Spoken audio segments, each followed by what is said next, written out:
Hello, bookish friends. I have a lot of new subscribers, so thank you. And just a brief reintroduction. My name is Ashley, and I homeschool my 4 children who are almost 6, 3, 8, and 10. The birthdays are all about 3 months apart, so I always have one that's close to a birthday. And my husband and I have been married for 13 years, and yeah, it's been an adventure. And my friend Shatona had done this Love in Books book tag, and I tried to film it, film my version about a week ago, and I failed. I tried to film it like 5 times and just kept getting interrupted. And this week my kids are out playing in the snow with my husband, so we'll see if we can get this done.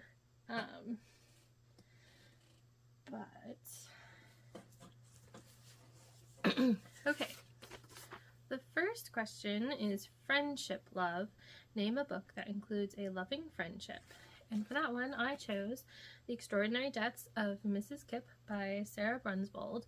This was actually my favorite book of 2023, and this follows Mrs. Kipp, who is in hospice and trying to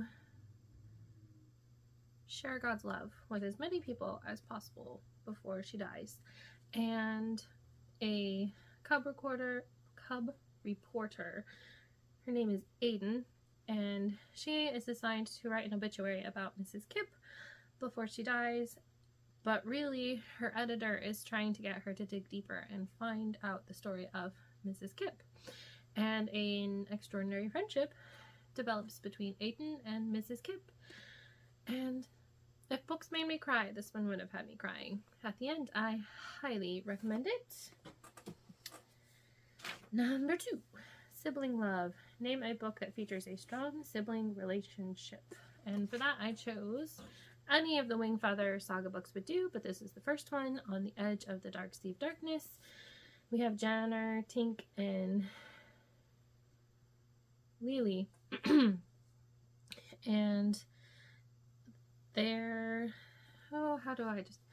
this series is hard to describe without giving anything away.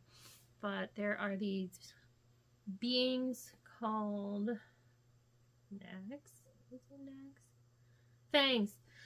Fangs of Dang. And they are like these mutated lizards that are in power and treat everybody horribly. And they end up going into the deadly Glipwood Forest because they get in trouble with the ones that are in charge. Anyway, a great fantasy series. I think I've come to like this series more as I have enjoyed it with my kids. The audiobook version that Andrew Peterson narrates is fantastic. Let's see, number 3. Parental or guardian love. Name a book that has a character who identifies as a parent or guardian. For that one, I chose Love, Mary Elizabeth. This was one of my favorite books of last year. 11-year-old Mary Elizabeth's life will never be the same. It's 1924, and her mother has contracted tuberculosis, a deadly, terrifying disease. A faraway sanatorium holds the only hope of saving her. Papa takes a grueling job at the shipyards to pay for her treatment. And Mary Elizabeth must travel 350 miles from home to begin a new life on her uncle's farm. So Mary Elizabeth ends up living with her father's sister and then uncle, like her aunt, uncle, and her cousin.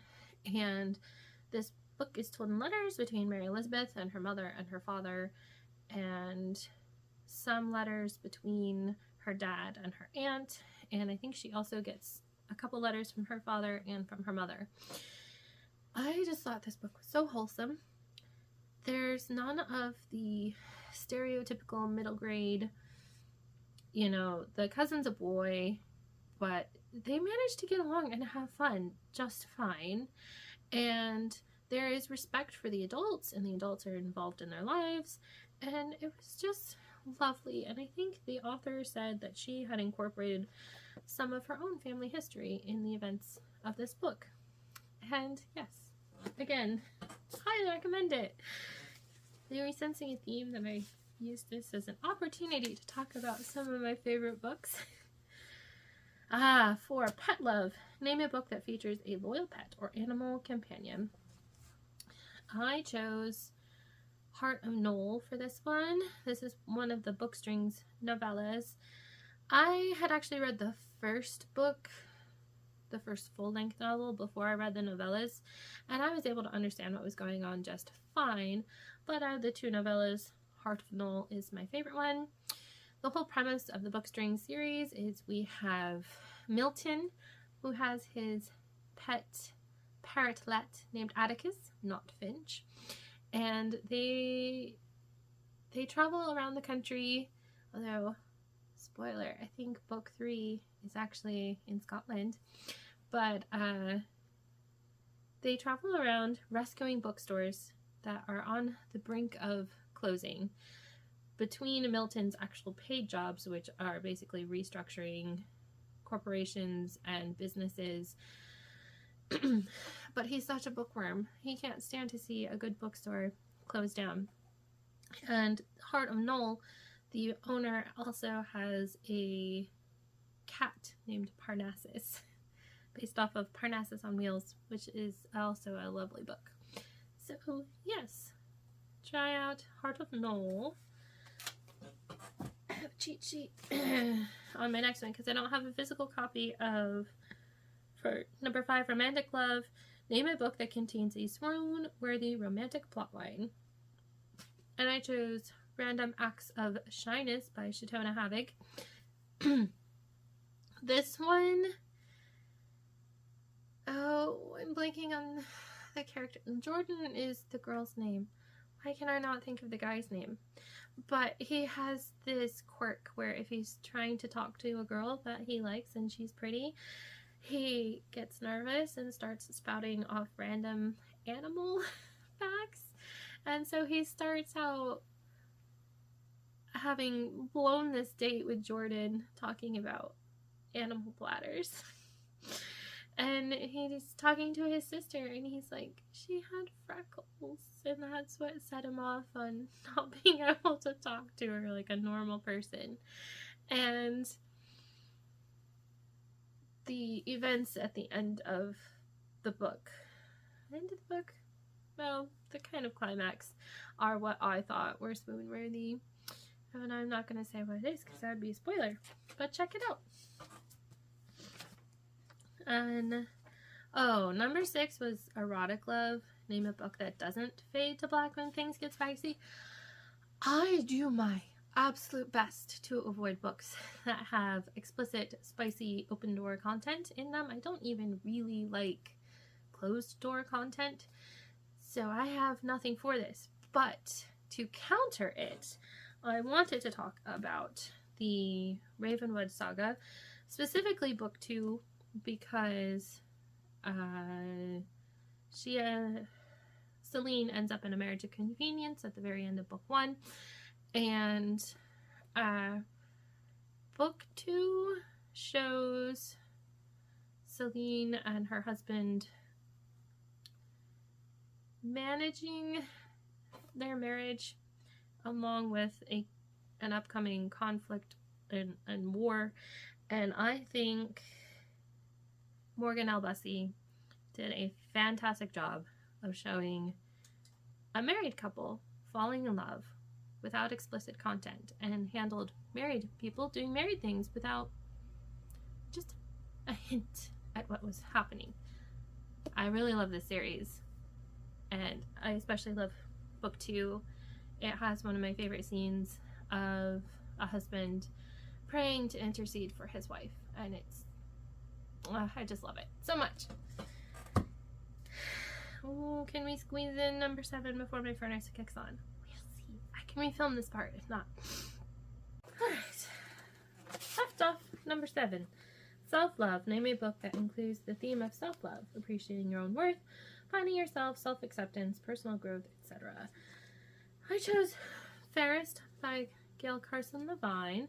This one is a Snow White retelling, and the main character is physically different from most people. She's most humans, I should say, because it is a fantasy.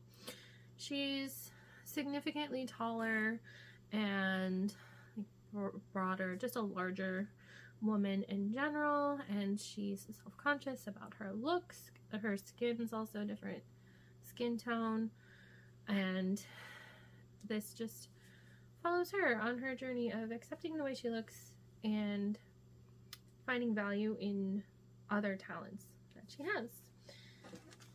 And the last one was Share the Love, tag some YouTubers you love. I never actually tag anyone else in these videos, but if you have a BookTube channel and want to do this, feel free. Yes, I meant to get this out for Valentine's Day. I failed because I just couldn't find time to film, and I had other videos that took precedence, I guess. But yes, some old favorites and more recent favorites, and I hope you'll check out at least one of these books and maybe you'll find a new favorite. In the meantime, let me know a book that you read for Valentine's Day or for February. Until next time, happy reading!